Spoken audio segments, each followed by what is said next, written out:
Today we begin a new series entitled Marginal Living. Have you ever noticed how people like to live right next to the edge in life? They let culture, they let relationships, they let finances, they let people put them right next to the edge.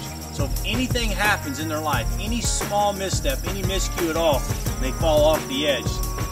Catastrophe happens, calamity happens in their life.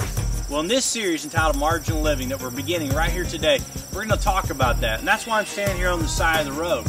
A lot of us like to build, or a lot of us like to drive down roads where there's margins that are there. In fact, we don't want 3 inches of margin, we want 3 feet of margin.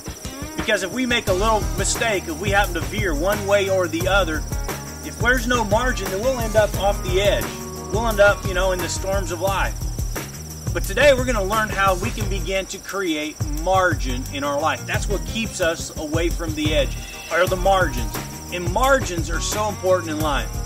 And for our sake of study over the next several weeks, margin is that extra space that's needed, that cushion, that buffer that exists between the edge of where we should be and where we currently are. Creating margins in our finances, creating margins in our relationships, creating margins in all the areas of our life is what God wants for you and for me so that we can live the prosperous life, so we can live the abundant and blessed life. So today we're going to begin this series entitled Marginal Living, creating margins in our life, experiencing God's best.